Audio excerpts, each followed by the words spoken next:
Welcome back to Apex Alchemy. This is a Police 4 sent in by Nick Edward behind the edge. He also sent in a Little Temperance and a Microtech Amphibian.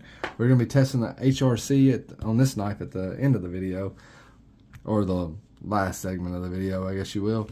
We're going to do a few size comparisons, and I'm not going to name the knives while I put them out here. It's a 10-inch knife. Another 10-inch knife is this knife. I'm just going to talk, and you guys can see the differences in the size, which not much here except for the girth. But all right, so Nick, one of the very first people who have sent me knives, actually the first person who sent me knives specifically to test HRC on, and I very much appreciate it for that. I've got some Jed Hornbeak hats, and I'm going to get one out to you, buddy. I know me and Dave really like the way these hats fit. Hope you enjoy it as well. Thank you. So they'll be coming back with your knives here in a few days. Okay. If you are watching at home and you'd like to get your HRC test done and you don't know how much it costs, that's a great question, man. It's like, who do I send it to and what does it cost? You can get on Google and you can find these services. People will do it for you for around $50. There's some people who just HRC, that's going to be your general machine shop. There's some folks that just HRC knives, and they do it for about $12 to $15 because they know what kind of HRC variation they're going to be doing, right? And for that, I applaud those people. For me, it's going to be completely free. If you've already got an HRC guy, don't send your stuff to me. Send it to him, or send it to them. I'm not trying to hurt anybody's business. What my thing is I'm wanting to build an archive. Let's say 10 years from now, somebody's trying to hunt down an S35V in model rat, and they can't, they can't find any real information on it. They'll have my video they can come back to and say, hey man, this guy's was at 61, which is information sometimes I wish I had. Anyway, like for instance, this, I don't know what the heat treat is on this Kershaw here. This is the Kershaw Knockout. It's from like 2016. I want to say I bought it in 2016, 2017, something like that. And this knife has been phenomenal. It's in 14C28. They don't make it anymore, and I'm not sure if anybody's ever done a HRC on it. No, I haven't. I will. I'll take it apart and we'll do HRC on it later. But anyway,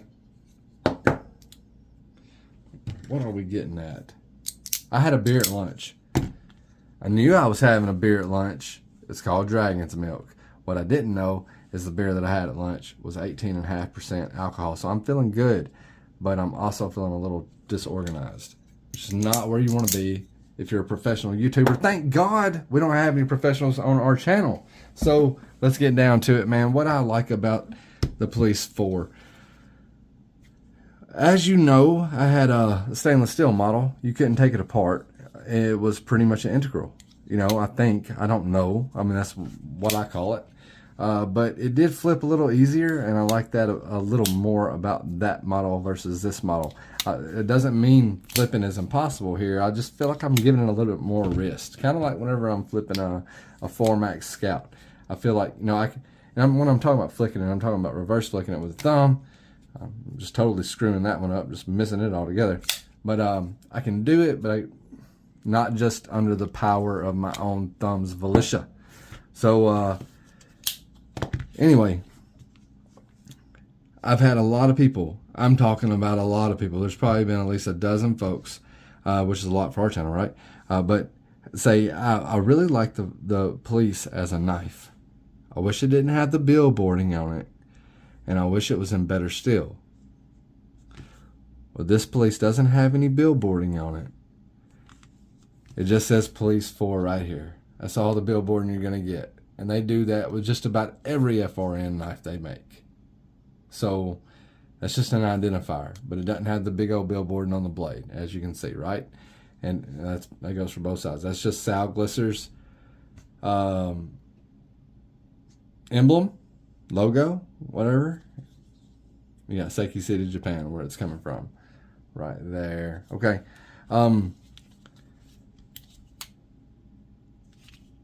think Nick put a lynch clip on here. That's what it looks like to me, right? A titanium lynch clip. Nick suggested that I find a way. So I'll be completely honest with you. When I was taking this S90V apart, I took it apart fine. Putting it back together, it's been really weird. It's gritty. You know, like I don't know what's going on with all that. What are you doing, Miss Courtney? Brought you a drink. Thank you very much. Has it got alcohol in it? No. Can't. Good. No, I don't. I'm good.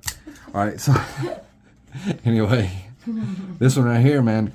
When I put it back together, it's just not quite right. So I don't really want to take the knives apart. And he said, as far as the HRC is concerned, have you tried to just test the knife? Clear the scale with something nice and flat, and you know, something that you can trust. And I'm not going to use this. We got some actual flat pieces that are certified flat that come with the machine, so we'll use those and put that on top of the table where we can actually, you know, HRC it where we want it. Well, as you see, there's a little dot there, and that number came out to 64.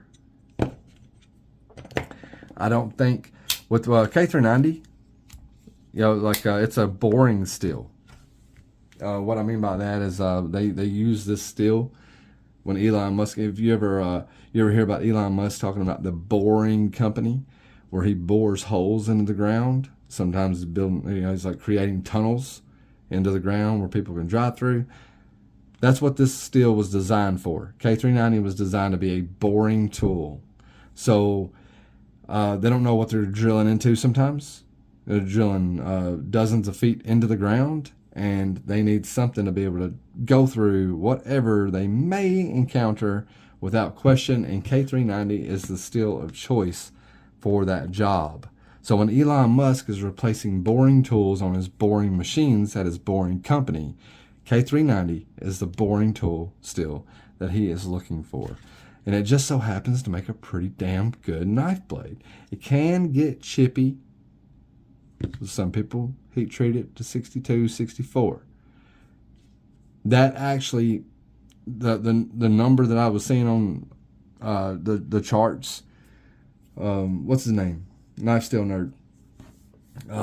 Jesus, the doctor, Larry Thomas. I gotta say the word doctor to remember Larry Thomas.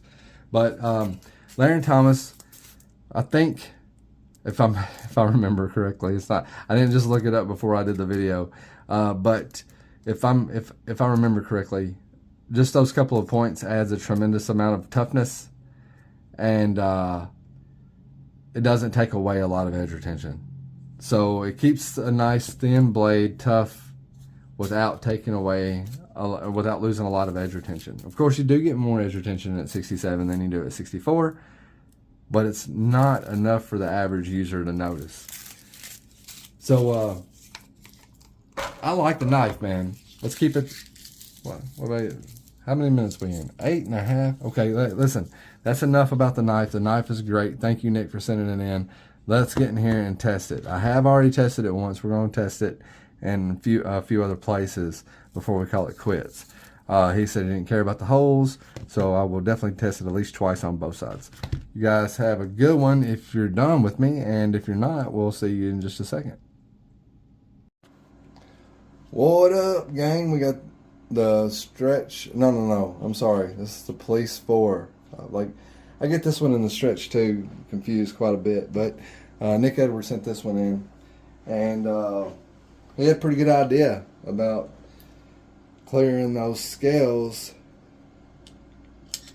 and getting the test done where we needed to get it done at, because, you know, without taking the knife apart. He said he wasn't worried about the hole, and since that's the case, it opens up a lot of opportunity. But how are we going to get it on the flat?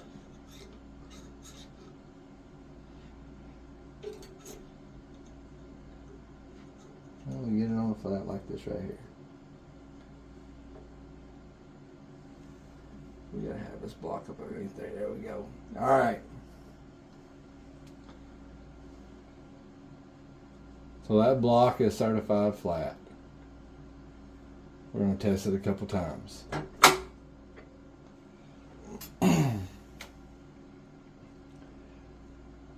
Wait a few seconds for that thing to get ready to unload.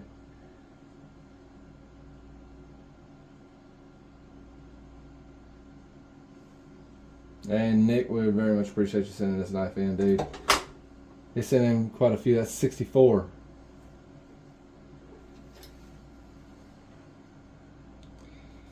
Okay, let's check it a couple times on this side.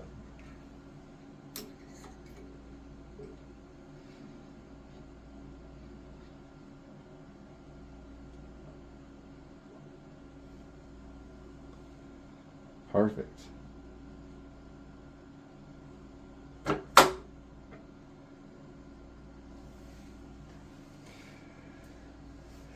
And from what I've read, 63, 64 is like a safety zone. You know, like you don't lose a lot of edge retention, but you gain a lot of toughness.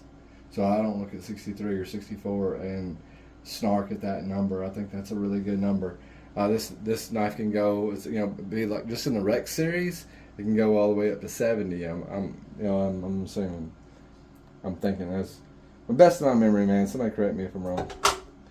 I spent a lot of time on knife nerds. Okay, that's 64 and a half right there, buddy. One more.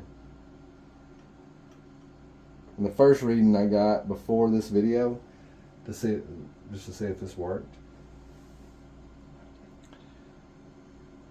was 64 as well. So all of them have been nice and consistent, and somewhere between 64 and 64 and a half. And honestly, that's a pretty damn good number. So you could just base Nick's performance, how does this knife actually work in the real world, buddy? Find out, from Nick, if he likes K390 that Spyderco produces. If he does, then obviously 64 is going to be a pretty good number for him. And this number is 63. But man, that's 4 tests, so we got like 2 64s, a 63 and a 64 and a half. So I would say the range. Yeah, there we go. Can't flip it again.